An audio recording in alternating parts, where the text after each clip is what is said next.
Today's episode is brought to you by the Vegas Bear Guys and 2T Fitness.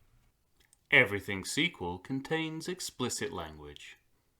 And why the fudge not, you melon farmer?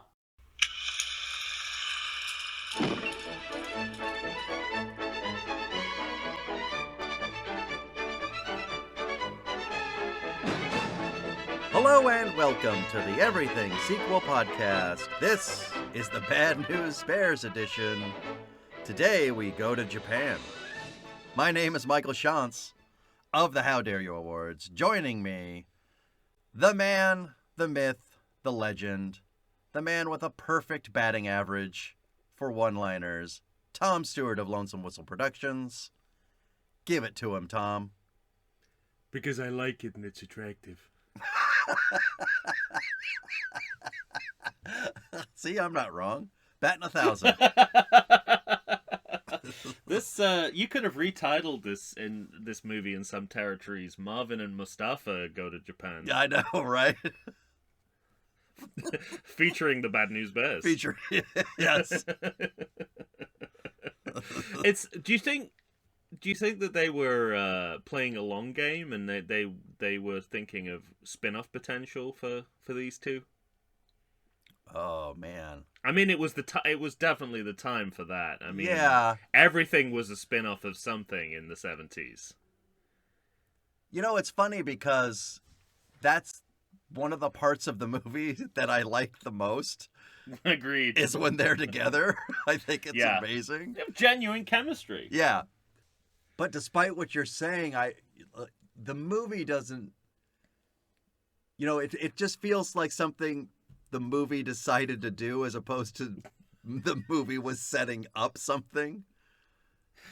You know what I mean? I don't know. It's hard for me to go as far as they were thinking of a potential, spin-off scenario. I wonder if it was as simple as the two of them were hanging out on set. Right, yeah. And being funny and they wrote it into the film. Yeah, it could be. It's all for naught anyway because they were scooped by different strokes in the very same year. Right, yeah. Absolutely. For this kind of interplay between a wealthy white man and in this case precocious. In this case grown young black man. Yeah. Posing as a child. Yes. And then I guess that led to the Cosby Show. So I suppose it took care of itself. Yeah. It spun off other properties. We'll have to resist what you talking about jokes. Right.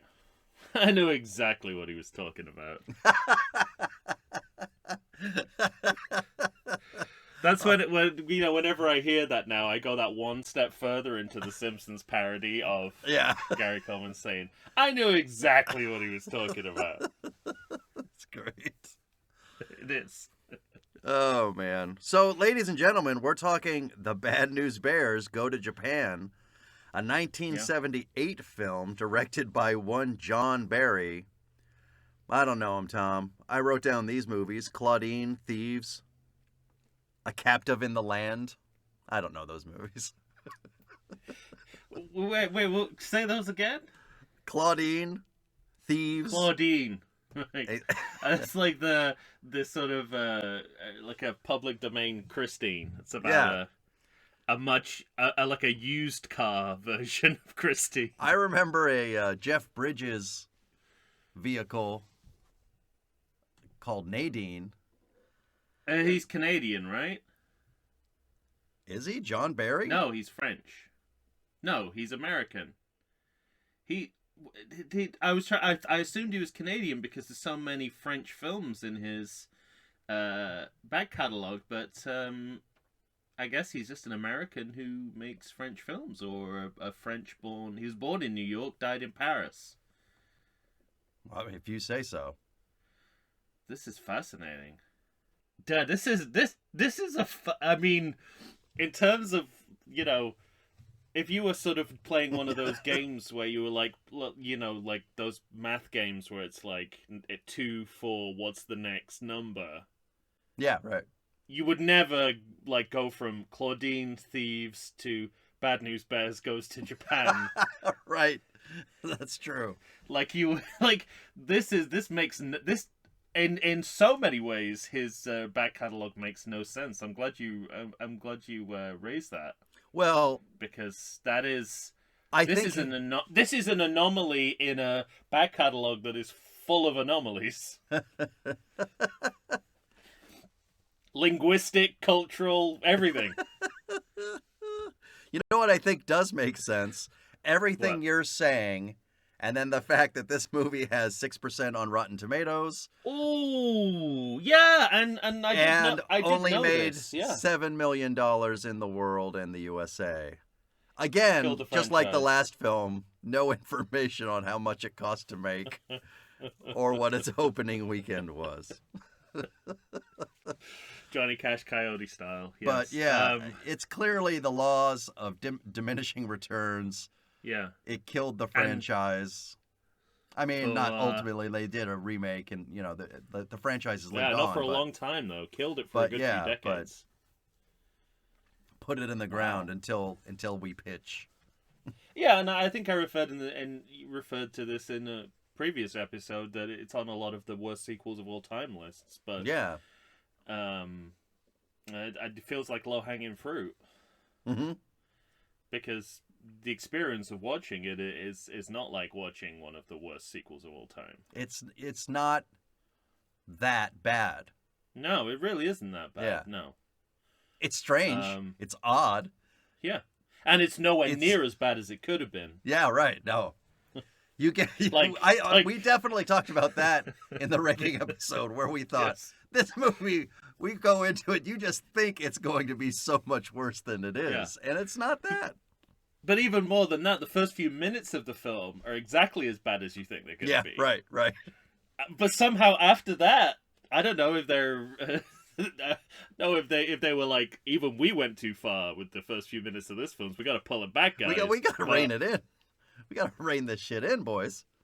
And then, you take everything on a scene by scene basis. There are some hairy moments Yeah. later on in the movie, but for the most part, it's still, even with a modern day POV, Mm-hmm.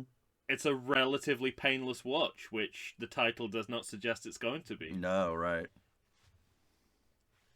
There we go. There's something to put on your poster. A relatively painless watch.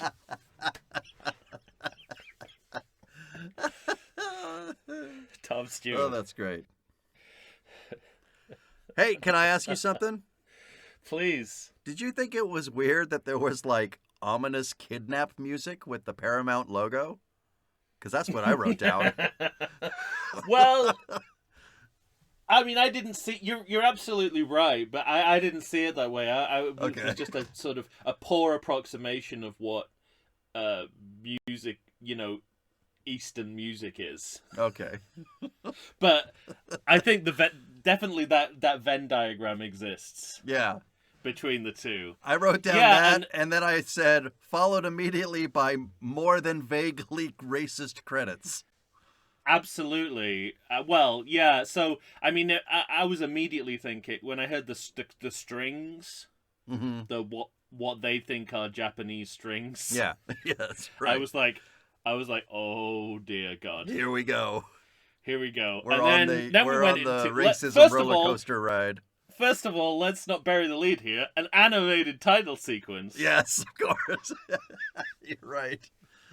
Which is, We keep I mean, finding earlier and earlier examples. We do, yeah, and I guess you got to go all the way back to the Pink Panther movies, Mm-hmm. which is, it started a good decade before this, but we're getting into the 80s where this will become more commonplace, and then in Right. the early 90s where you can't make a movie without a cartoon title sequence. But, I mean, For I don't know, further for me, information, obviously... listen to our Weekend at Bernie's 2 episode. Yeah. So it's a big impasse, obviously. But to me, the subtext of this is like makes it much easier to be racist. Yeah, Like, right. Yes. if we yeah, do it in yes, cartoon yes. form. If we do it in cartoon form, it's more palatable. Yeah, it's like, well, they're But do you think, caricatures like- anyway. Is that a conscious choice? We know we're doing wrong. I don't think they know they're doing wrong. No, but I think it's just like, well, they're caricatures anyway, so why can't they be racist caricatures? Yeah, right. Oh, God. And then so already you're like that. There is no hope for this film. Right. But, and then we go straight into a Japanese World War II. Well, no, a World War II movie, American World War II movie on a Japanese subject. Yeah. On TV, and I'm like, oh God, please, I can't. It's getting worse. I really can't. I really can't deal with this. If this is going to be the whole movie, I'm already out. Yeah. But that's the last. I guess the last consecutive. And the most cringeworthy. Yeah, once Probably. you pass that, I wouldn't say it's plain sailing, but No, it's, no. But it's plain to occasionally choppy sailing. Yeah. we Might have some high winds and some choppy seas, but yeah, you can get to port. And then we do what I can only describe as mildly reintroduce the characters. I mean, it's only been a year. Yeah, right. It's like, yes. It's like, obviously you don't have VHS, but the movie only came out a year ago, so like, I think of all the things you don't need to introduce is the idea that Engelbert likes eating. Yeah, I think that's canon by now. Oh yeah. I guess they do say. And now they have some. I'm just gonna say the O word because I don't want to have to say it out loud. I know. I didn't. I wrote it down too. Yeah, and it's one of those things where I hate that Americans don't get the difference between a possession and a person. Like a vase. But that's not your main objection to that word. No. Okay, good. That's that's a kind of sub complication of that word. And so, but also mixed in all of this, because we're reintroducing the team, is that there is no Tanner. Well, and so I kept thinking the most racist kid is kicked off the team. Yes. Is that why he was kicked off the team? Either that, or the kids couldn't handle his love for Timmy. Maybe he was just bullied for coming out of the closet, and yeah, could be. Either way, I think we don't. Either way, we don't need to explain why he's gone. But I just wanted to, I don't want to, I'll just keep saying the O word, and I don't want to have to end up accidentally saying it. But yes, is this like how much of this is the movies? Like I felt comfortable in the last movie saying that the slurs that they're choosing are above and beyond how those people were referred to at the time. Mm-hmm. That it would be a racist insult at the time. How much is here? This is just what we call people from China. This is just what we call people from Japan. I think it's that. Yeah, so there's already a distinction there.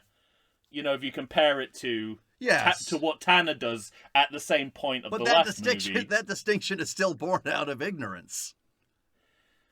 Yeah, but it's a kind of ignorance about what to say rather than an ignorance about an ignorance about having a human heart and soul. I mean, I think that's true. A pretty okay, big. Fine. It's a pretty big difference. But it's interesting because you can sort of excuse using the terminology of the time, but you can't excuse using words of the time that are already charged as a racial insult. Mm-hmm. I don't know. I think there is a difference. No, yeah, you're right. I still don't like hearing it. Yes. But I do like seeing Regis Philbin. I was going to say the same thing. I was very surprised to see Regis Philbin on this. Now, is this when he was still a local San Diego TV anchor? I don't know. Because if so, well, it makes sense. Wait, I'm not even sure I knew he was a San Diego guy. Oh yeah, that's how he started his career. I don't know if he'd gone national by this point, but I mean, it's pretty. It makes sense that they would, if he was just associated with San Diego TV, Mm-hmm. that they would pick him because of where the movie's set. Right. I mean, it's not L.A., but I don't know if it was like San Diego, L.A., or just San Diego. Right. But I think they are trying to pick a California-specific broadcaster. Yeah, that would make sense. Yeah. They're still one city out, but They're it's still not that far. they're still off. Yeah, it's better than what was it then in Spider-Man 3 where they have like the famous LA broadcaster, but he's in New York. Yeah. So it's not that bad. At least it's on the same coast and in the same state. There you go. See, I wasn't sure. It's funny because I equate Regis as a New York guy because of later in his career, I guess. But no, he definitely started on. I don't know if he'd gone national by this point, but he was definitely a San Diego local anchor for a while, and because I believe, some people believe he's one of the inspirations for Anchorman. That's fantastic. Because of the period in which he was on San Diego television, and the fact that he's quite often a bumbling fool. Which of us in the best possible way? Which of us haven't been that? Yeah, in the best possible. Oh, I mean, listen, when I was kind of visiting the US for the first time, the joy of watching, Regis and Kathy Lee, and later Regis and Kelly, it was all about Regis. He was like a man out of time. But always, from the early 90s to the early 2000s, he remained a man out of time. Anyway. Now, this is basically when we meet Tony Curtis, right? Boy, do we meet Tony Curtis, yeah, and he gets a star entrance, I'd say, from beneath his couch. Yeah, that's right. It's a very slow reveal of his face, which is indicating that he is a star, and that you're gonna go, oh my god, it's Tony Curtis. Mm-hmm. But of course, everything that's surrounding him is telling us that the character is washed up. Yeah, of course. Because so it's kind of like playing with both the fact that he's a movie star, but also he's a movie down star on his luck. Down on his luck. And I think, this is the thing. I think this movie has a meta quality throughout. So I think the choice of Tony Curtis at the age he's at the stage of his career he's at, playing a showbiz producer who is not necessarily at the top of his game, right? I think is a very deliberate choice. Okay, yeah. And it's one of those things. It's like Harry Shearer in Wayne's World 2. It's like, who could play this better? Probably no one. Right. That I can think of. Well, I think I think your opening line illustrates how focused the movie is on Tony Curtis. Because I think there are times, and that line's a perfect example, where they just I didn't explain that the quotable is about his medallion. Yes, right. And why his shirt is so open so people can see it. Yes. And I think there are moments where they just let the like you might have said this earlier, where they just let the camera go with him and Mustafa. It was like, that's what it feels like. Do something funny. Those things can be incredibly scripted and directed, but it doesn't really matter, because by the time we get it, it feels like it's natural. Yeah.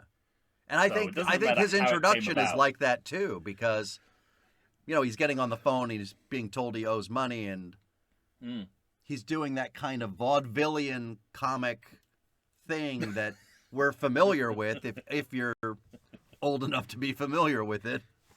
Yeah. And it's coming across as both shtick but honest. It's because it's Tony Curtis, so yeah, I have the same note. His drunken slapstick shenanigans. Yeah, right. But in the hands of the great comedian, screen actor Tony Curtis, it works. It has an authenticity and an honesty.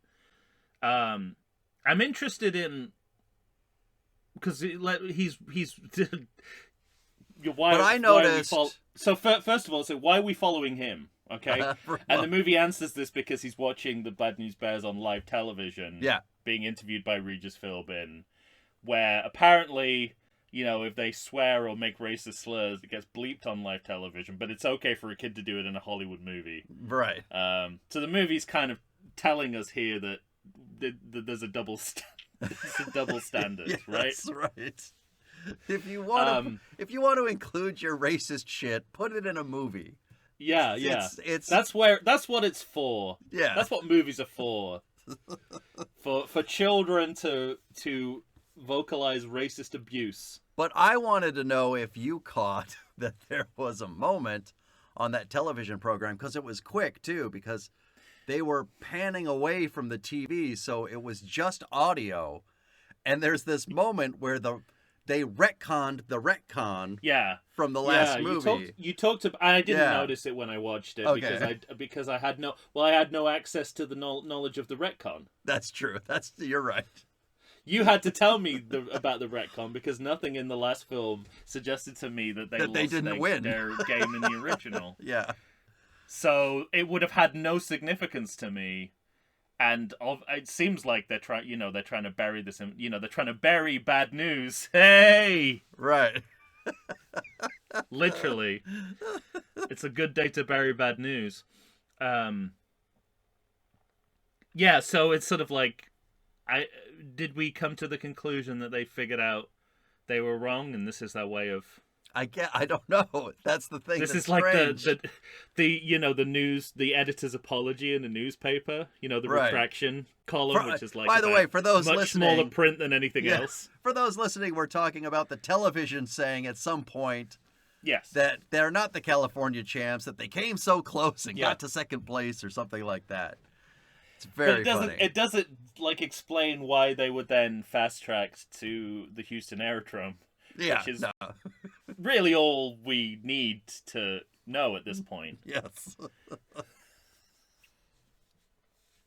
Now, Yeah. is this the point? Because the kids meet Lazar, right? In this At ridiculous lunch.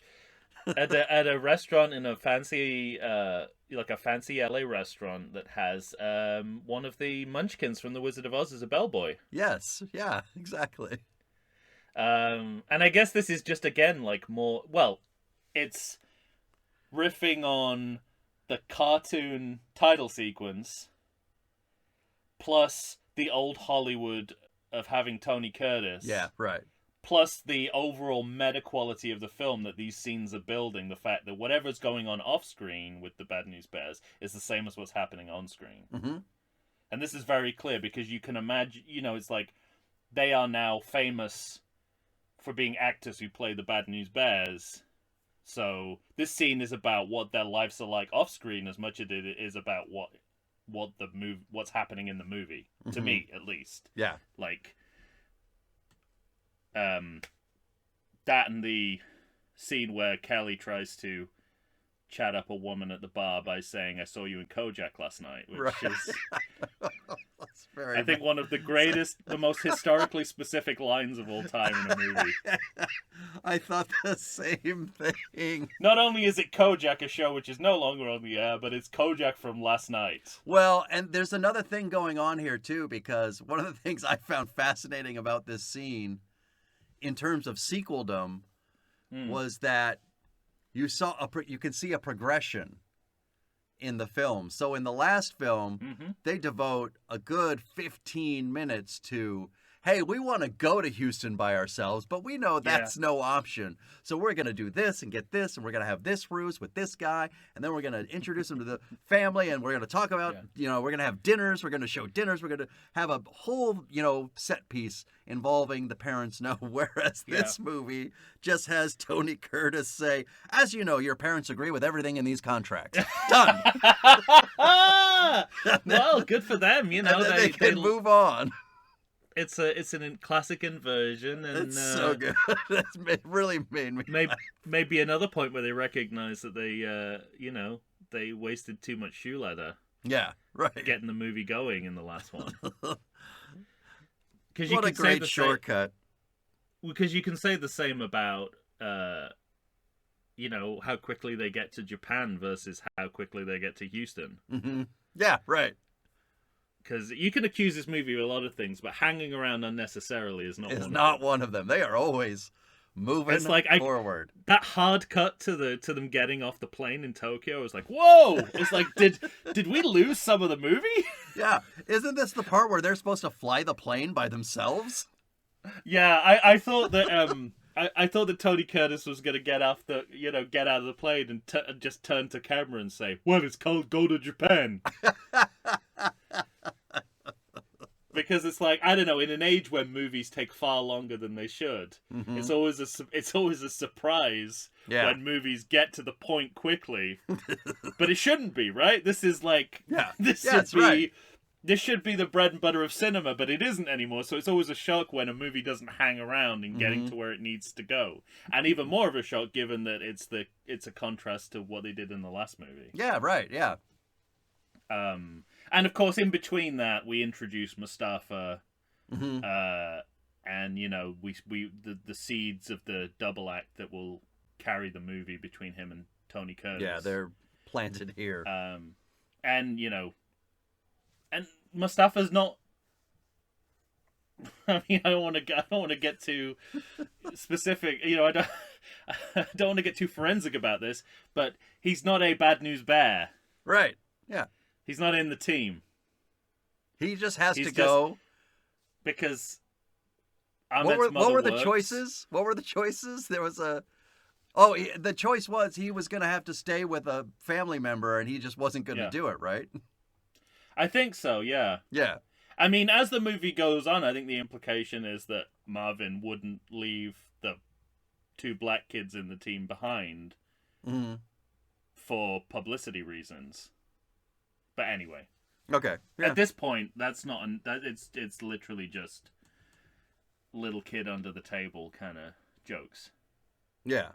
And his brother's not Um, going to play if he can't come along. So Yes, that's right. Yeah. yeah.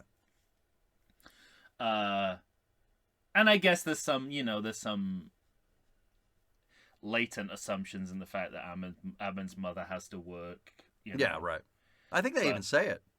They say it out loud. No, Yeah. I mean latent assumptions in that choice. Oh, I see what you're saying. of Yeah. It being, it's only the African American kid who faces this problem. This and of course problem, it's yeah. it's like a universal problem of any two-parent family, Of course.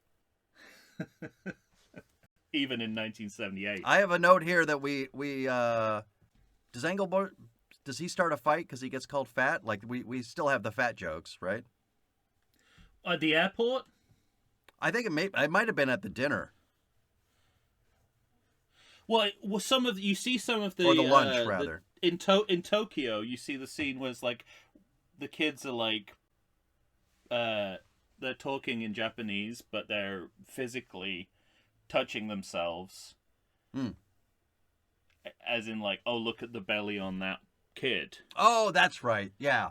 But That's this what is it was. it's just like I made a mental note to see if they go back to this, and I don't think they ever did because Yeah. in the back of my mind, I was like, they're actually impressed with his girth because they were like, oh, we admire sumo wrestlers in this country, so it's all a cultural misunderstanding. But the fact that they never go back to it, you just have to assume that they are going, wow, he's quite fat for a baseball player. Yes, right. That's what it was. But they could have turned that round, but I don't think they ever do. They act as if it's a big misunderstanding, like they're about to go, no, Mhm. we're saying you're saying that he looks like one of our athletes or something like that. That's where I thought the scene was going. Okay. But it doesn't.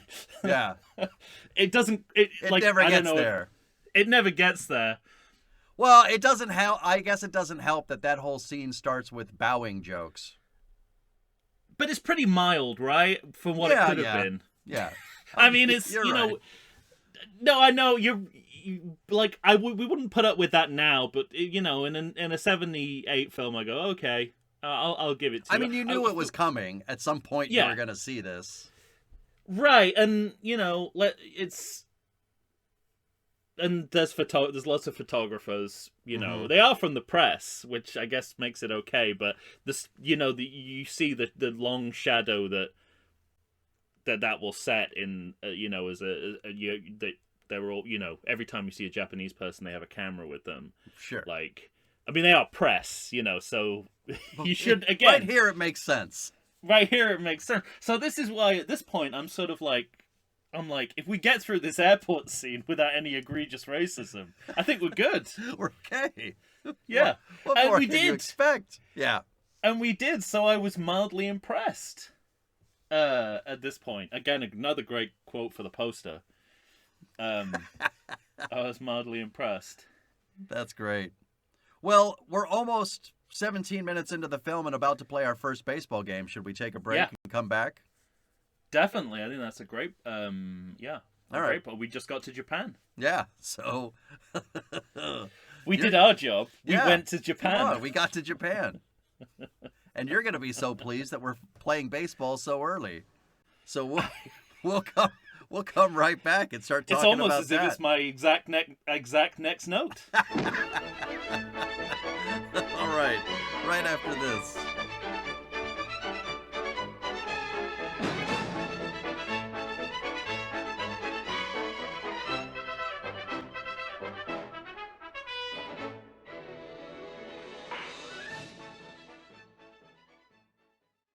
Does the coronavirus have you feeling oogie? Have you been sitting on your couch for weeks? Nay, have you been sitting on there for months?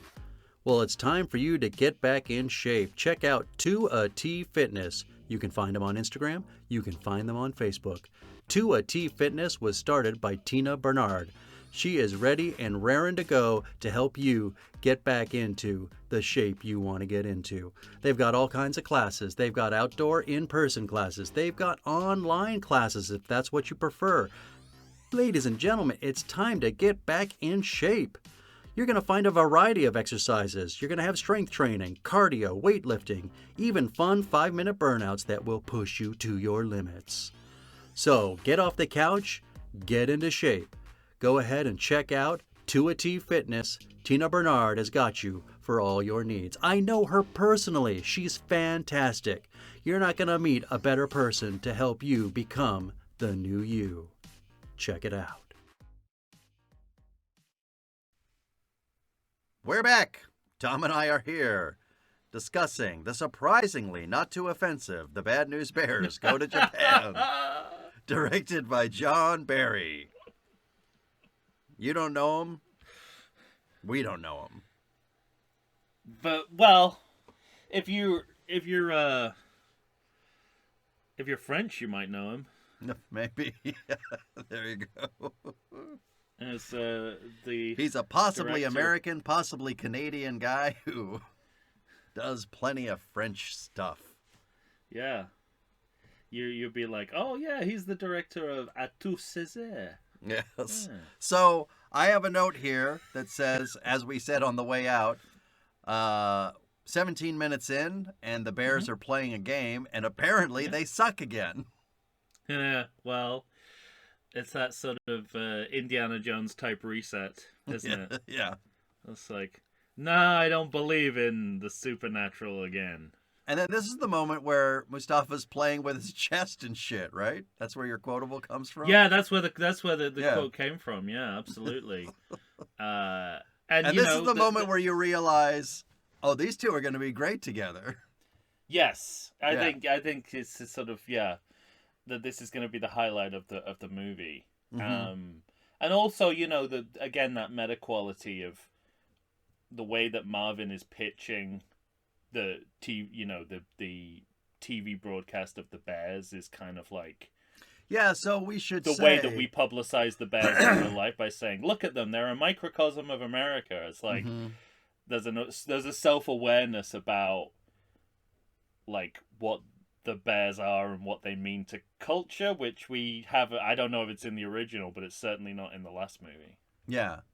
And for those listening, narratively, there's a whole thing going on where, Marvin has kind of bullshitted his way into coaching this team, Yeah. thinking he can get a TV deal done once he gets there, but that's up in the air. Well, maybe that's why we went to Japan so quickly, because then we'd have a lot of questions about Yeah, right. how he paid for that flight Yeah, exactly. with having no money on credit. You can't. I don't think you can get a flight to Tokyo in 1978 on credit like that. Well, I think maybe you could, but an entire baseball team? Like, Well, that's what's his limit? Good grief. That said, and this is not the last time I'll be mentioning Karate Kid Part 2 in this episode. That said, you don't want to be in that situation where you're like, spending a lot of time in the movie saying how we got the money to pay for the tickets to get to Japan in the first place. So because it's still preferable. This movie picks and chooses moments where Marvin has the money and doesn't have the money. Right. And the first TV executive he's pitching to, do you recognize him? Yes. The one at the dugout? Because I was like, either this guy is either this guy is gonna help the Bears get on TV, or he's gonna tell Tony Curtis to go and assassinate Marlon Brando down the river. Wait, do you realize who he is now? No, I mean, because I think I'm thinking of a different guy. He's the third guy in the scene in Apocalypse Now with Harrison Ford and G.D. Spradlin. Damn. Where they're eating roast beef and shrimp. They're surfing yeah. turf in it. And then it ends with J.D. Spradlin saying, "Terminate with extreme prejudice." It's fantastic. We hear the audio of Marlon Brando. "I like a snail on a razor blade."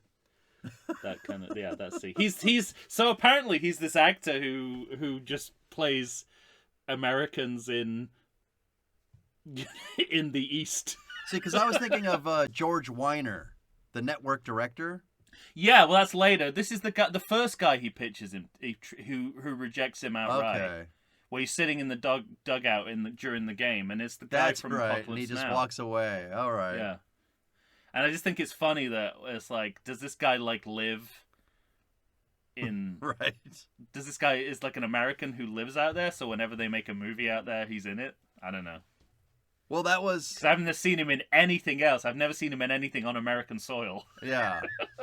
What movie were we doing where you said that there were a bunch of Americans living over there, and so they must have just cast them? Omen 3, yeah. And Omen 3 and then the Superman films as well. Like, you begin to recognize the American actors who live in Britain. Yeah, yeah. By these films. A classic example of that is, what's her name from Aliens? The female, not Ripley, obviously, the Marine lead. The female Marine lead, what's her name? But she's from England? No, she's an American living in England. Yeah, she was living in London. She was an actor who moved to London, and that's how she got the job in Aliens. Okay, interesting. Which launched an American career for her that she otherwise wouldn't have had. Yeah, she's in Lethal Weapon too. And she was Jewish playing Latino, but we'll talk about that. We'll talk about that at a later date. Yeah. Well, part of the it's interesting that you say they now suck, because I think that is strategic so that they become underdogs again. Mm-hmm. At the beginning of them, it's not just which we've talked about before. Yeah, it's a reset to sort of like, what do you... And I guess maybe you should, this is a sports movie thing. It's like, how do you make the champions... Well, not that they've ever been champions of anything. But, except the game in Houston. Yeah. When they start to get good, how do you make them underdogs again? Right. To kind of maintain the formula, and they get their ass handed to them by the Japanese team. Mm-hmm. And also the implication that the Japanese team are very good and take the job very seriously. Right. And, all those kind of, all that sort of positive racism.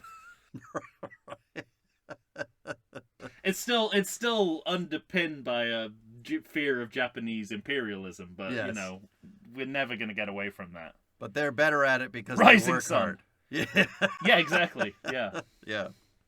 And this is also... Well, and this is where we start Kelly's B story. Yeah, we met also, as we're coming out of the game, they mentioned Rocky, which shows me that this is the meta version of the Bad News Bears. It's Yeah. like you're calling out what you're referencing while you're referencing it. Mm-hmm. But yes, this is Mike's story of the movie. This time it's a love interest. Mm-hmm. And again, this is where I got real Karate Kid Part 2 vibes. I'm sure you did. You were waiting for the tea And- ceremony. Also, in reference to other movies that we've seen, there's that soft focus again. Yeah, there is. And we were literally debating whether the choice of soft focus in Superman the movie, which want to hear more of that, subscribe to our Patreon. Although that one was free, so you probably heard it. Nicely played. Whether that was a choice to make it, a nostalgic choice to evoke the early 1930s, but here we got a movie from the same year, Right. pulling the same soft focus All shenanigans. the same shit. So we'll add that to the list, and we'll keep looking. Well, yeah, we'll have to. We're obviously, It's not enough to say that it was a convention, but it's certainly enough for you to start. We're gonna have to find "Ah." movies from 77 and 79. Yeah. And see, did 78 start it, or did what was going on, and when did it start, and when did it end? And before you write in and say, why don't you just talk to a cinematographer? Yes, of course we could do that if we wanted to, and I'm sure we could find one who'd be willing to tell us what actually happened, or a film historian. It's more fun this way. We get to watch more late 70s movies. That's why we're doing it. We're okay with that. Yeah. I think your voice changed a little bit when you mentioned the Patreon. I did. Well, that's... I think we just can't help it. As we I'm shill. following your lead Yeah. on that one. I want people to associate the Patreon with a nicer voice than I usually do. I think in the back of my mind, I'm like, well, they have to pay for that, so I should really put some effort in. I should clean it up a little bit. Yeah. And I mean, noticed there was a moment. I don't know exactly what was happening in the movie, because which is always a good start. yeah, we get some shit going on right here. Like, they came over clearly with no plan. Marvin's credit cards are getting cut up. Mm-hmm. And then I noticed that there was a scene, and Kelly Leak, Jackie Earl Haley's Yes. Kelly Leak, there is a moment where he is in sort of the background of the shot, Yes. and he is smiling as though he knows he's in a bad movie. Mm. Well, that's it. I mean, I had a similar note, whereas like they're probably learning their place, which is with the background to Tony Curtis. Yeah, that's true. So they're probably not paying much attention when the camera's on him, because they figure like, well, we're not even going to make it into the shot. That's If going to Marvin be and so Mustafa- interesting. If Marvin and Mustafa are talking, we're probably not in the Right. shot. That's got to be so interesting for a group of young actors who were the center of two movies Yeah. to find themselves in the background of this movie. Yeah. And like we said, maybe except for Kelly Leak, because he kind of gets his B story at least. Yeah. And But- what's the Urkel show? What was that called? Family Matters? Yeah, it was a similar thing that went on there, where it was like it was sort of Right. derailed. It was derailed by the popularity of like one, Character who came to the Character. forefront. Yeah. but it was an ensemble piece prior to that. Yeah. So it's definitely something that can happen in comedy. I think Mhm. it's very common that if someone just suddenly gains traction, they can whip the carpet out from the comic ensemble that sort of built the franchise. Yeah. Now, Um, can I ask you something? Is Kelly stalking this lady? Yes, absolutely. Okay, yeah. That's Is that what you were going to ask? yes. Oh my god, that's amazing! It all The only seems... surprise I have is that you formulated it as a question rather than a definitive statement. He follows her onto the subway. He goes into her home. Yeah, but it's all like I don't know like what else we were you call saying. that. There's the soft focus. It's meant to seem romantic. He looks that transfixed makes and it lost, twice as disturbing. transfixed and lost in love. But I'm like, this is stalking, right? The only question I had was not that is it stalking, because it is. I'm like, do they consider it to be predatory at the time? Yeah, right. And the answer to that, I think, is clearly It's no. No, yeah. Because of the soft focus. Because even though nothing dramatically is happening that suggests to me that there is any consent going on here, the movie would like us to believe that if she knew she was being followed, she'd be fine with it. Right. Oh, shit. Oh, yeah, that's awful. Well, and then we get to... And given the treatment of, historically the treatment of single women on the subway in Japan, there's the terrible kind of history of molestation of women. There's a moment where a local is looking at Kelly, following what's her name? I forget her name. Yeah, I had it written down. I'm still on John Barry's IMDb. Live page changing. This is okay. Who should win the Oscars? I don't care. Arika? Yeah, I think it's Arika. Okay, yeah, it is. It is Arika. Arika. That's the thing about you look on IMDb for this movie, and it's like all the kids have been forgotten because they no longer have pictures next to their names. Yeah, when she's a no face. I was struggling because she's a no face. Yeah. An IMDb no face. Yeah, exactly. There's a horror movie there, isn't there? But anyway, a local is looking at Kelly, looking at her too far, and I'm like, Jesus! If someone who potentially will just happily slip his hand under the dress of the woman standing next to him is thinking that, oh my God, Kelly must be really out of bounds.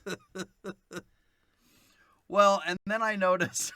Actually, I got another question for you, because then we get into this. What I wrote down in my notes was, there's a random karate demonstration.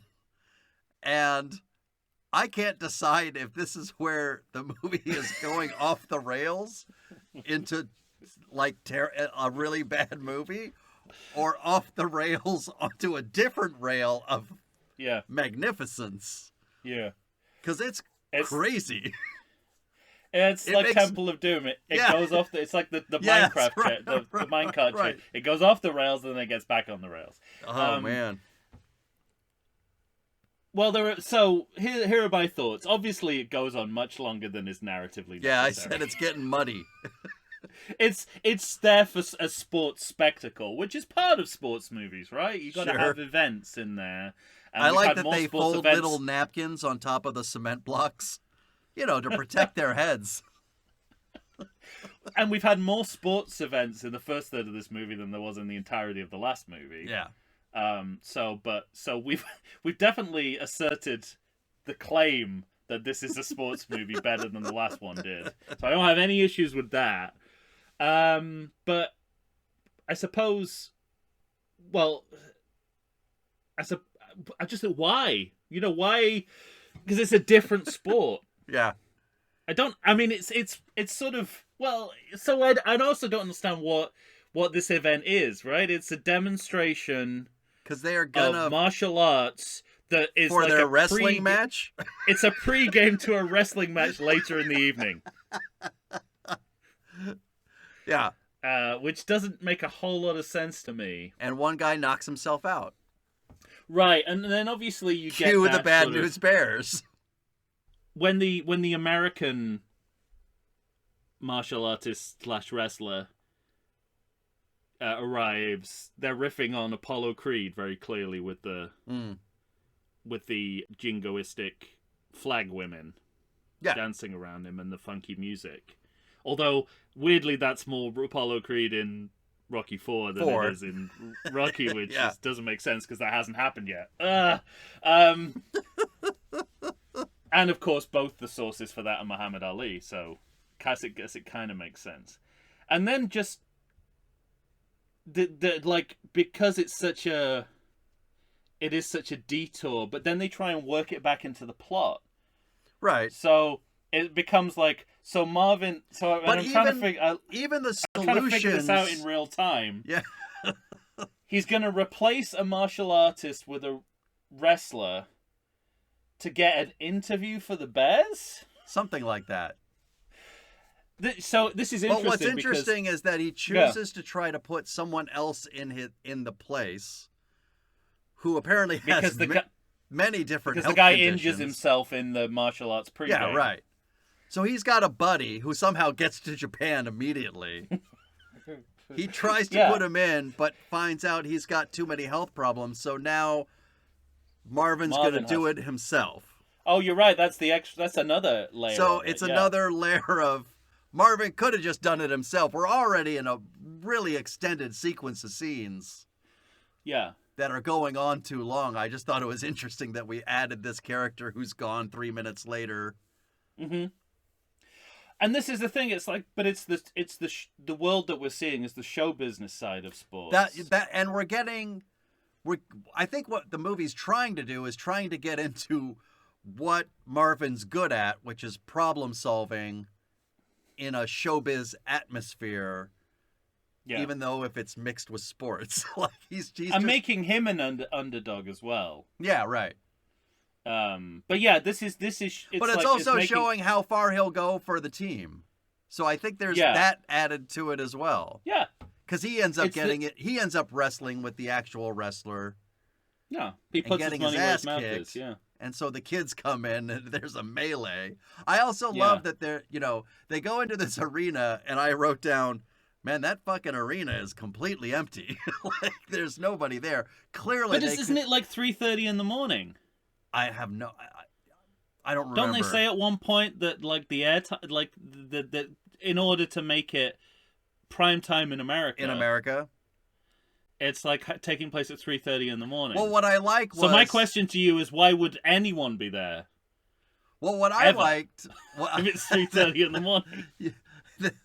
I presume that they love the wrestling so much, but what I like is that they covered it.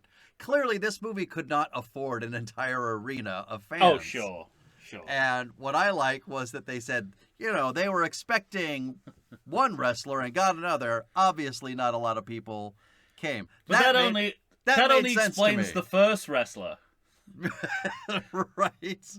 Because the twist here is it's a 3-pronged twist, right? There's then it's like Marvin is posing as the wrestler. Yes, but what I also liked, not that I liked. I have a question for you. I love how you immediately took that back. I'm not sure that I like it, but I can't figure out, is this movie just trying to joke when the announcer keeps equating wrestling to figure skating? Well, this guy is a he's a figure skater. He's a famous figure skater. So he's one of our the Japanese martial artist / wrestler is a famous Japanese wrestler. Yes. So he's our sports cameo for the movie. Okay. Fine. And Dick Button, who is the name of the figure skater who's commentating, is the movie's presenting it like it's the funniest jokes there have ever been on film. But he's a sports celebrity. Well, I think he's probably the funniest performance in the movie. Take that, Tony Curtis. All the sort of analogies that he's doing, I think, are hilarious. And he really kind of carries this. And obviously, the figure skating stuff is like, it's almost like a foreshadow of Best in Show. What's he called? Fred Willard in Best in Show. That's like you're commentating on one sport, but you can't help talking about another. Now, what kind of dog is that? How much do you think I could bench press? It's like one of the greatest comic performances in any movie. But doesn't Fred Willard do a similar thing where every time he's learned something, he has to convert it into football speak in order to understand it? Yeah. Yeah, and I don't know what to make of, the rest of... Well, I mean, it's just... So, in the Bad News Bears-averse... Once the Bad News Bears get in the ring and start attacking the wrestler, it's like it's like in the last movie when they get the press coverage they want, and that's what they get out of this. Yeah. So now they can get the television contract that they want, I think.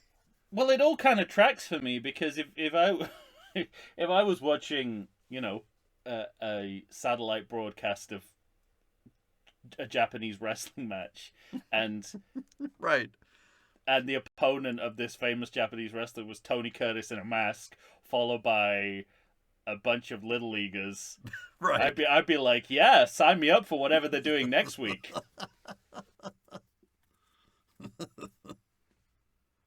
That's great. Now, as what I have in my notes is the team gets on a train as Kelly goes on a date. Yes.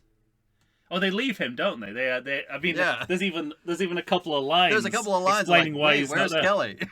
Where's Kelly? And Tony Curtis says, "We don't need him." Again, I don't know if it was a scripted line or whether that was just Tony Curtis going. Right. Just saying, yeah, I don't want anyone taking screen time away from me. Exactly.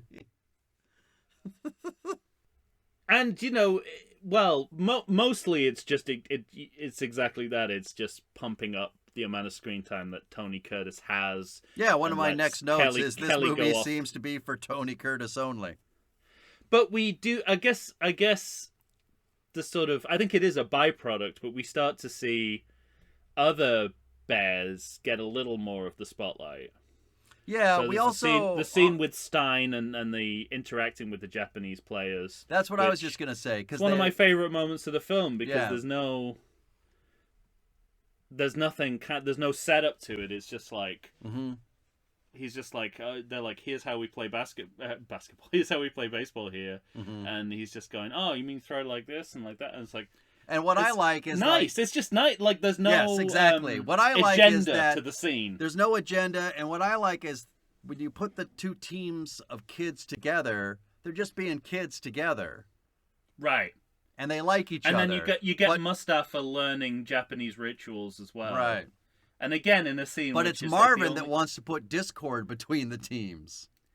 Exactly. Yeah. Like they're reaching a kind of. I guess I mean. I don't know how much to read into this, because there's definitely something going on under the surface. Mm-hmm.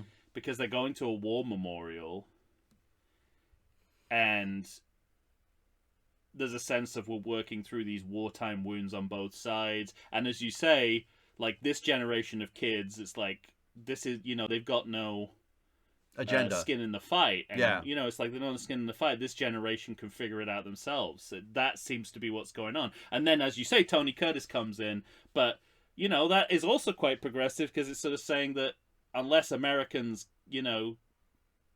kick themselves and start stirring up trouble again, mm-hmm.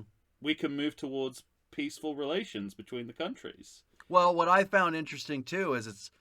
He starts trying to kind of manufacture some discord between the teams, but then it's him shortly after that sticking up for the opposing coach. Oh, and before that, the scene between him and the coach is like nuanced, well written, well acted, good character writing. And again, I think there is a subtext of that scene. It's about reconciliation between two wartime enemies. Through mutual understanding, and it's actually really well written in the sense that none of that is there on the surface. It's just two guys talking to each other. Admittedly, only one can understand what the other one's saying, but but nonetheless, I found that interesting that this movie chose to never give us a subtitle, ever. That's true. And Tony Curtis sort of says like, I'm a jerk, I'm a loser, all that sort of stuff. But it's like, it's just, again, it's like promoting mutual misunderstanding, which is not a direction I thought this film was going to go down. Yeah. And it really does, deliberately, all the time. Right. With nuance and subtlety, which is, again, completely unexpected. For this movie, yeah. I did not see it coming. And even, and such a pleasant surprise. It was a pleasant surprise, and then you think, and then you get to the karaoke variety show, the kind of game show, on set, and you're like, yeah. and you're like, okay, well, it was good while it lasted, right? But here we are. But then, no, I think it actually gets even better in this scene, right? Because first of all, and this is what I mean about, like, sometimes this movie is more culturally sophisticated than Lost in Translation. Right. Like, you sort of think about that scene with Stein and the Japanese baseball players, and you think, okay, imagine this is Bill Murray doing that. It would end with a joke at someone's expense. Yeah, sure. So, this is actually better, question mark? Mm-hmm. But this is one of those moments where, like, Marvin can't help himself but to run onto the set to defend the coach. But that's the most beautiful moment of the film. That's what brought me to tears. Yeah. And it's like, the movie now really wants us to fall in love with Marvin. Mm-hmm. Well, and it's funny because Marvin's got a couple relationships in this movie. He's got his relationship with Mustafa and a relationship with this coach. Yeah. And both are represented in the film. And in the end, again, this is one of the two cultural misunderstandings that this film actually resolves, because yes, they are making fun of him, but what Marvin doesn't realize is it's part of the game. Mm-hmm. And that they're mocking him so that he will be more triumphant later. Right. Like it's part of, like, he just doesn't understand the convention, the culture, the specific conventions, but he because an American game show would do it differently. But this is fascinating because it's showing us how Japanese TV is different from, and yet the same as, American TV. Mm-hmm.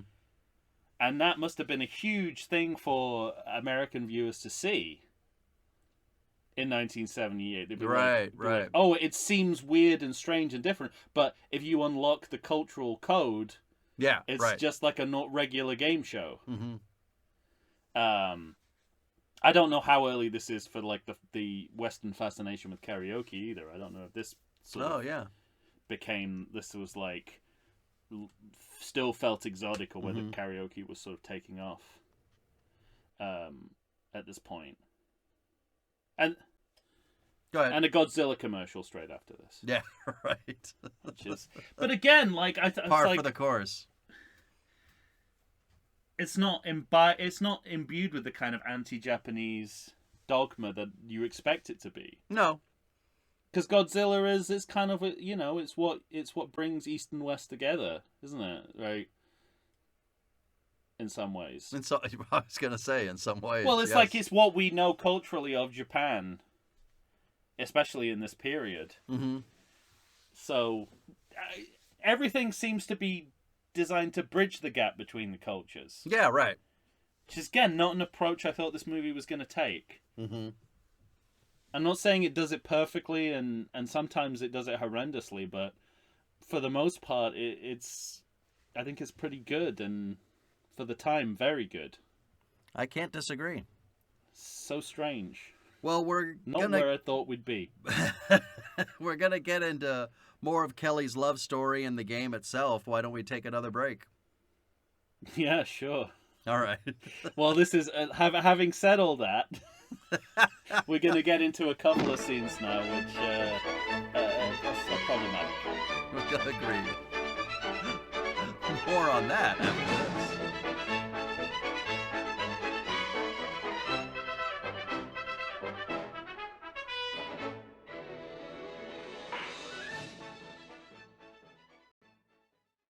I like to think I know something about beer, but nowadays even I get overwhelmed when confronted by the exhaustive selection of craft beers they have at bars, breweries, and even grocery stores. Back in the day you had one, maybe two craft beers to choose from, and if you were confused, you ordered a Guinness. But in beerstinations like San Diego, the craft beer options lately are in double, sometimes even triple digits. So what's a beer drinker to do? You need what I need. The Vegas Beer Guys. Your beer of choice should be a perfect blend of malt and hops. And so a live show about beer needs that same balance. And the Vegas Beer Guys matches beer expert Dan Aker with self-proclaimed beer novice Stephen J. Weiss. The results are eminently drinkable. They're on Facebook, they're on Instagram. They'll try new beers, they'll tell you about beer. Think of them as your beer Sherpas guiding you up a foamy-headed mountain to reach the peak of your pint. God, I need a beer.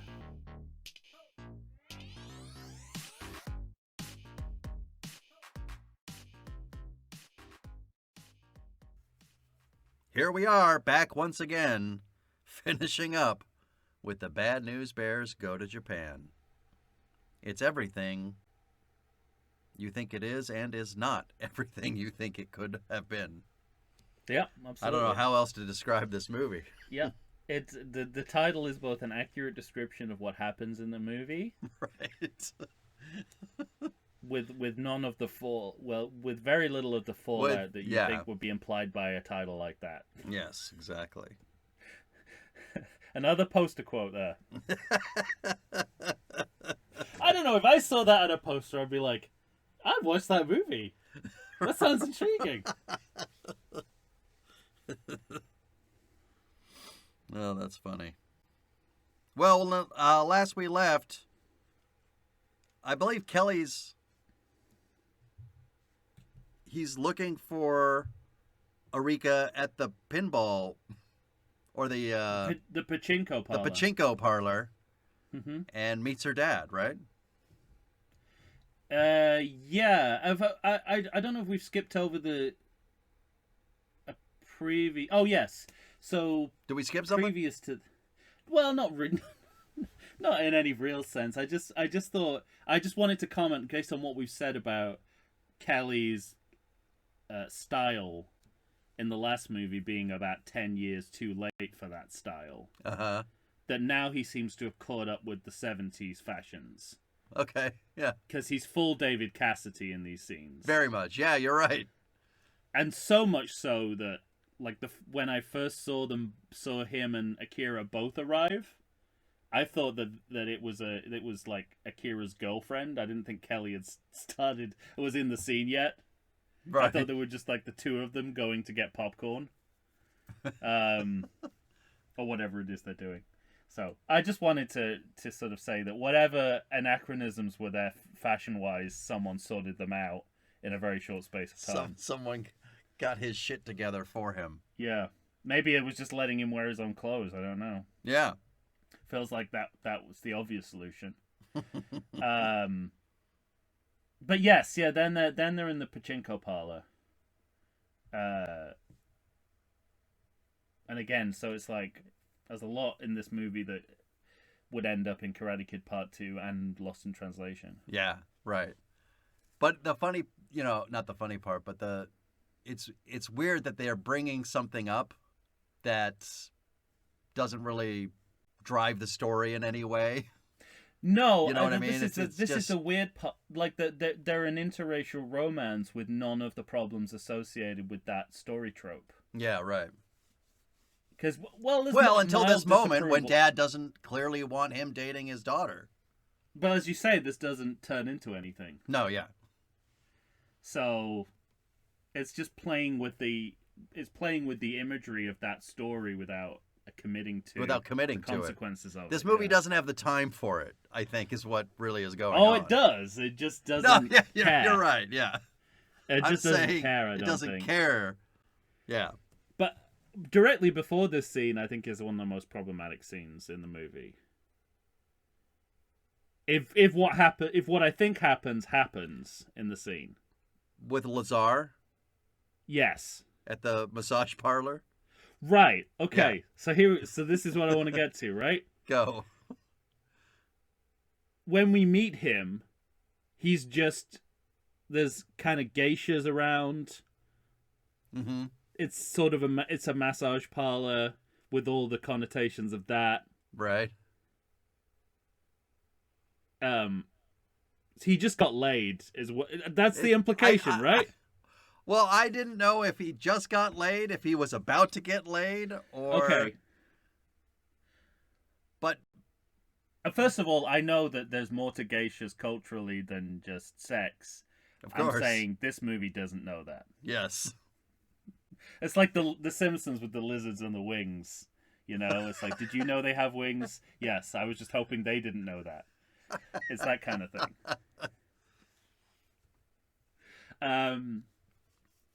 But of course, this movie chooses to let Mustafa find him. Right. And this is like where the adult section of the movie meets the kid one, Yeah. and they form an uneasy alliance. And Because it's like it's just pure. It's like kids say the funniest things, but the topic is adult sex. Yeah, right. It's which is weird. something that a network censor would be like, no, we're not doing that one. Stop. Yeah, But I guess that, like you said, they form this uneasy alliance, and it's just strange to me that in the last third of the film, you finally bring your lead character to a moment where the audience is going to say, "Oh my God, he should not be in charge of these children. He's the wrong person." But it depends on what the beginning of the scene means. If you take my interpretation that he just got laid, does that means he shouldn't be in charge of children? But if it's your one, it's like he's thinking about it, but the children are more important. Yeah. So I really need to know what the beginning of the scene happened. is. Yes. What Because did it or changes did not everything. happen? Oh. That's well, But and that, what's I- interesting though is that it's Ahmad, it's Mustafa's brother, who all of a sudden in this movie Yeah. he is the voice of reason, where he is giving so much shit to Marvin for, calling him out on all of his bullshit, basically. Yeah. And he's like he's the conscience of the movie.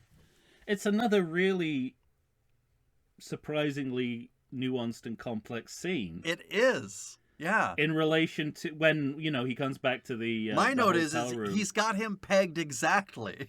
Yeah, He and knows exactly who Marvin is. and even more than that, he's, Ahmed is using the N-word.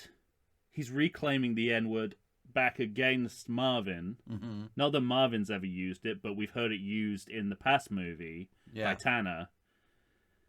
So he's reclaimed that, and and it's not just that it's not just the sort of the rap version of, we get to reclaim it, make it our own. It's perfectly valid, but it's actually using that to call out the exploitation of minorities in show business. So Yeah, right. it's like, it's not simply reclaiming the word, it's reclaiming it in a way that's being used against white subjectification of Yeah. black people, which is just it really It's so took me- much more nuanced than you Yeah. ever And, think you're going to get there from this movie. And there's even, there is that 1978 pushback that you would expect, where Tony Curtis is like, "You have no right to be saying this to me." Mm-hmm. And in the context of the film, he's right. I mean, he's not expressed racism. Right. He is exploiting But he's exploiting not just the black Yeah. kids, all the kids. all the kids. Yes, that would have been a great moment. It's like, I'm not just exploiting you; I'm exploiting everyone. Right. So I think in the end, we are supposed to align ourselves with Marvin's POV, which is like that. It's like it's like Ahmad's right, but he's wrong to be expressing this to me. Mm. But nonetheless, it makes a lot of progress to the discussion. Mm-hmm. We get further than I ever thought a movie called Bad News Bears Go to Japan would ever get Yeah, in right. the discussion of racial representation in movies of the 70s.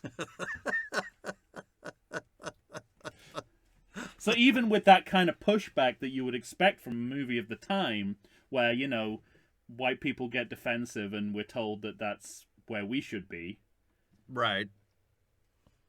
It's still, Yeah. you know, he, like we said in a previous episode, he's still given a voice in the movie where he had no voice before. Yeah. True. Which is a big deal. And then, I mean, narratively, there's this moment in which some bigwigs that he wants to be in line The with ringers, back yeah. in America, Mhm. they bring him the ringers, right? Yeah, so- and again, Go ahead. you know, if it ever looks like the Bad News Bears are going to get too good, Right. we got to do something to reset them as underdogs, and this is so they become like But underdogs against the system again. what I think is interesting sports-wise is you have a group of players. The way, you know, in sports, you could take a group of players that might not be as talented as another group, but if they play Yeah. better as a team, Mhm. then they can win. And that's how the Bad News Bears feel, but they bring in these ringers, and it upsets the team. Yeah. And I mean upset in the sense of, you know, turns the team kind of inside out. I mean, they're Sure. angry too, but Yeah. but what it does is it makes them less of a team. I think it's even Ahmad who says it when he's trying to explain why he's doing this. Yeah. When Marvin he says, "That's some of your best bullshit yet, Marvin," Mm-hmm. because he knows what it's going to do to the team. Yeah, and it's. I mean, But we've it's like the already ringers are playing pretty good, but the team is unhappy and they're losing. I mean, they go up Right. and then they start losing. But Yeah, and they're depicted as, you know, assholes. Yeah. As well. But we've sort of planted the seed of this, like, you know, the loss of authenticity mhm. due to fame. You know, changing out their uniforms so they don't Right, have their sponsor on, and they make a point about, you know, this sponsor's been good to us and all that sort of stuff. So that seed is planted here, and then they There's a bring in the question ringers. if Kelly's even going to show up because he's off on his love story. Right. When And then he they does even show say, up. you know, like, it's like we should play the underdog card. This is how we're going to win the game Mhm. at one point, which again is like a very meta comment because it's what the screenwriters are doing behind Yeah. the scenes, but kind of like brought into the plot of the film. And I guess it's an impasse as well. It's a sort of an inversion of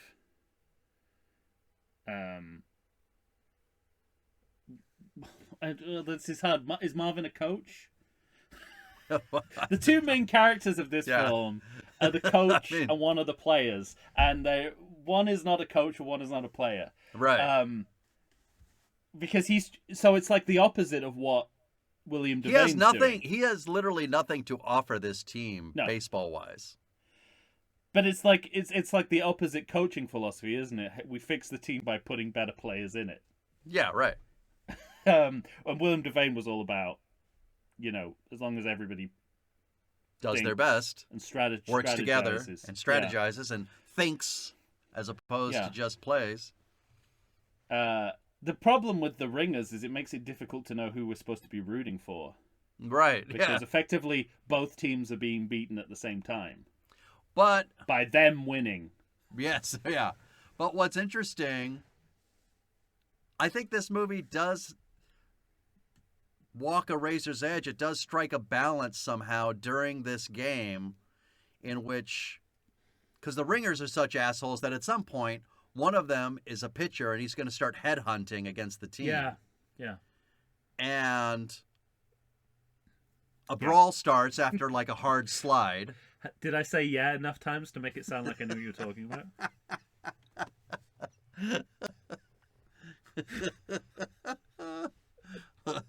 Sorry, Tom. I'll try to get through the sports stuff as quickly Wait as a minute, I they're can. gonna headhunt them. They're gonna hire them for their organization. What? Carry on. So you have this part where one of those parts where a pitcher starts headhunting, for Tom and anybody else, starts throwing a ball at people's heads, and then another player. That's what headhunting means. That sounds like a euphemism for what's happening, not a description of it. And then another player slides hard and takes out another player's, a Japanese player's legs Mm-hmm. when he's trying to get to second base, and this starts a huge brawl. Mm-hmm. But I think what is interesting is that you can see that the other players, the other Bears, they don't like Yeah. this. They like the Right. players on the other team. They're just playing a Yeah, baseball yeah. game. And I think that this movie handles all of that fairly well, considering I everything agree. that's going on, And again, Yeah, something you and- might not expect from this movie. that you might not expect from this movie, and also it's different from the last movie, right? You think Because that this game gets canceled and stays canceled. And that's the opposite of the last movie. yeah, and in the I the did not opposite- expect that. I did not expect that at all. No, and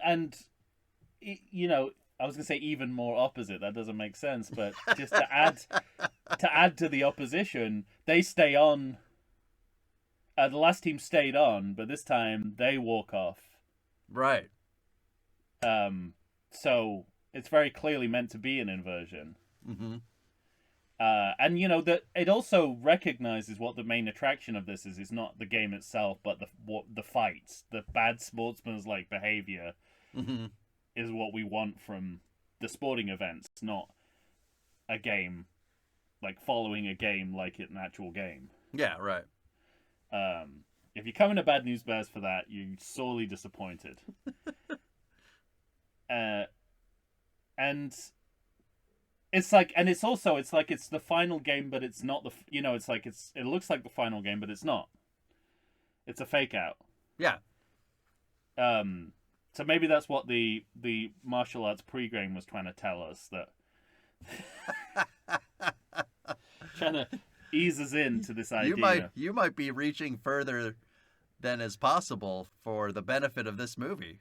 I think so. Yeah. And then there's a weird sort of hotel scene, which I don't really know what to make of, between the coach and Tony Curtis. It's very weird, but there's this moment where the opposing coach kind of rolls over on the floor like a little boy. Yeah. And Tony comes up kind of behind him, and is Yeah. it charmed me in a way that I did not expect, where I realized the relationship that I watched these two coaches build. Yeah. Basically, not that it's nonverbal because they're both talking, but they're both talking in their native language, and I can Sure. only understand one side. Yeah, But- yeah. Which is the whole of Lost in Translation, basically, isn't Right, it? It's yeah.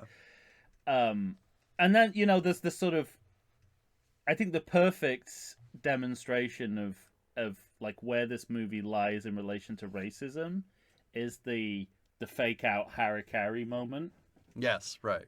That sums it all up, because what the depiction of the Japanese is based on stereotypes like that. Like, they can't think outside of those stereotypes, but at the same time, they are trying to do something that is mitigating those stereotypes. Yeah. I don't exactly know what he is trying to do with that knife, and that's a problem for the scene. True. Like, I don't know what like, at the end it's like, no, I'm just cleaning this knife. I'm like, well, Right. you don't just grab a knife like that and clean it for To no clean reason. it. Yes, right. In such a demonstrative way. But But he does make it clear what he was not going to do with it. what he was not going to do, and that Yeah. is an awful stereotype. Right. So everything about the complicated relationship between this film and racism is represented in that one moment. In that scene, yeah, right. And ditto with the whole discussion of, if you were an actor in Hollywood in the 40s, you would have had a lot of death scenes. You would have worked a lot. Right. Like, it's actually kind of it's funny and detached from a racist truth. From it, Like, I was just to say, from an actual truth, yeah. From an actual, it's like it's sort of like taking a racist joke and then pointing out the racist truth behind it. Mm-hmm. It's it's much more complicated than it looks on the surface. Right. Yes. Exactly. I don't know if it's just, like sometimes when you let actors kind of roll with stuff improv wise, you get a scene that is not on message with the rest of the film. And that's kind of what it feels like a little bit here. Yeah. Like, oh, that's funny, and then you walk back and you're like, it doesn't really fit with what we're saying in the rest of the film. Okay, never mind. It's a fine print. It's fine. And what I did like was an example of how you make the ending of Rocky V work. Absolutely. That's great. They have a street game. Yeah. They just play. It's funny that after all this, and it makes sense considering everything, the bullshit that Marvin's been doing throughout this whole movie. Yeah.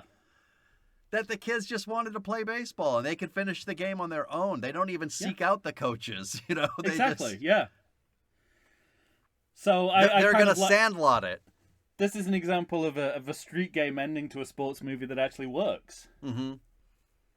And I think it's funny, too, that there's this moment with Kelly, because this would have happened in the big game, and I guess this is still the big game. It's just played on the sandlot instead. Yeah. But you have this moment of, he lost his love, so he doesn't have the love of the game. He could barely pick up that bat and swing, and then his girl shows up, and pow, he gets the big hit. Yeah, absolutely. Such a trope, this movie's hitting the tropes heavy as we go get to the end. Did you, I say notice, I don't know if this is necessarily true, but it struck me that possibly Ahmed went through puberty during this shooting. Because the final shot of him in the street game, he's a man. Oh, I don't think I noticed. That's interesting. I think he starts the film as a child and ends up as a man. So got to go back and check out the end now. Yeah, just in that one scene, maybe this was a reshoot. I don't know, and that was it's hard to imagine the Bad News Bears Goes to Japan had anything like a reshoot. Some reshoot. A movie that came out less than a year after the previous movie. Listen, we had some test audiences say we got to change something in that last baseball game. Everybody's going back to Japan for 2 days. We got to cut out all the racism out of this film. Or as much as humanly possible. As much as humanly possible. So yeah, release the racist cut. Yeah, I say.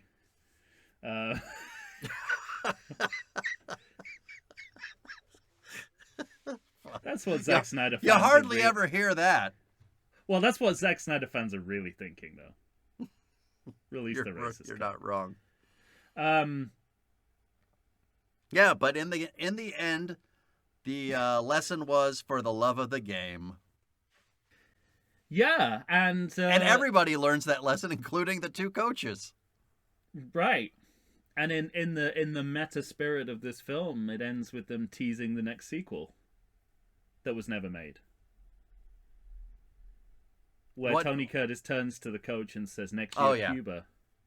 Yeah, and then that's right. The music comes in as he is pitching the next movie. That's right. And it's a comic button, but he's describing exactly what the next movie would be. So I don't know how to take it. That's fantastic. And he says next year Cuba, and all these movies are a year apart. Mm-hmm. So I don't know. Maybe they're just like, we can't afford pre-advertising. Can we end the film with them saying what the next movie's going to be? If we make over, what was it, $7 million? Which they did not. No, there you go. You got to 7, but not 7.1. You just missed it. Damn it. Yeah, it ends with, it's like a melting pot American team and a Japanese team unified. So cross-cultural reconciliation's at the heart of the ending, which is good news. Right. Not bad news, it's good news.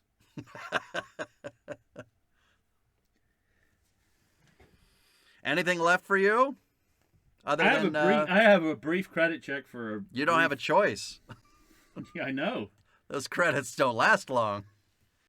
The choice of music, Japanese and English, take me out to the ball game with alternate verses and choruses in different languages.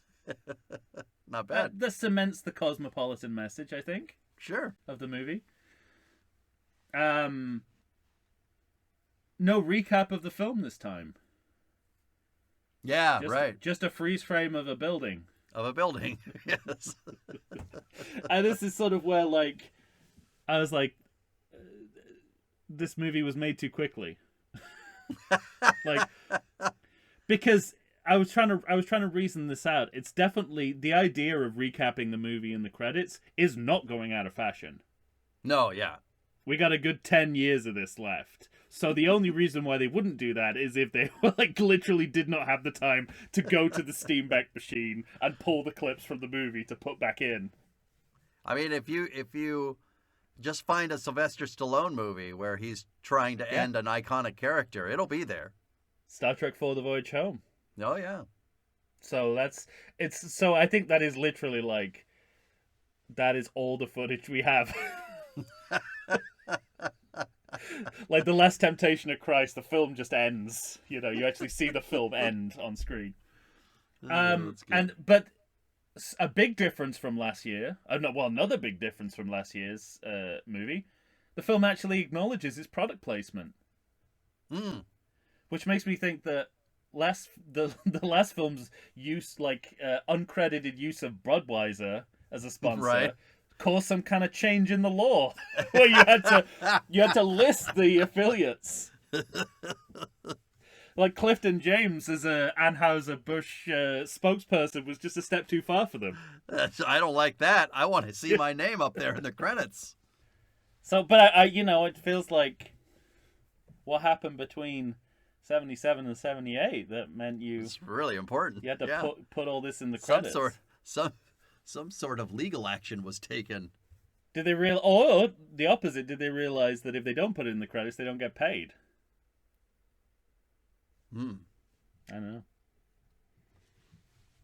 All right. Well, that's it. That All is right. literally all I could pull from That's those all seconds. I could pull from the 70s, man. They go through those credits quick. I love it. It's it's another example to. I guess we're too far in the hole now. It'll never go back to No. anywhere close to that. No. It's impossible. You have to have 4 pages worth of COVID names now.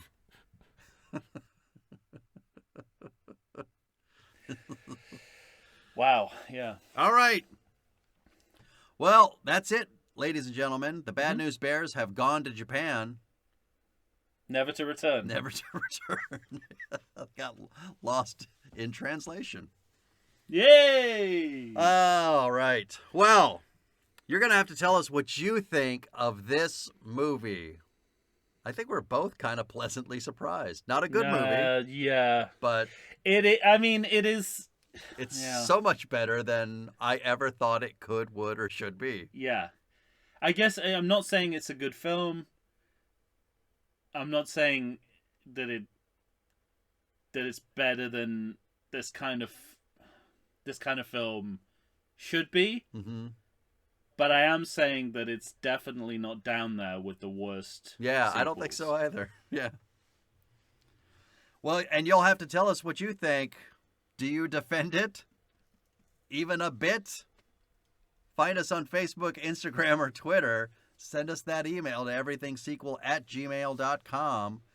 If you haven't signed up already, sign up for our Patreon. You get bonus episodes. We cut the head off the snake of every series, and you'll get those snake heads coming at you. Mm-hmm.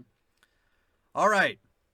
That's it for the Bad News Bears. Coming up next are pitches. Can we keep this series going? For Tom Stewart of Lonesome Whistle Productions, Michael Shantz here. I'm from the How Dare You Awards. Say goodbye to the good people, Tom. We're prisoners of war and we're escaping.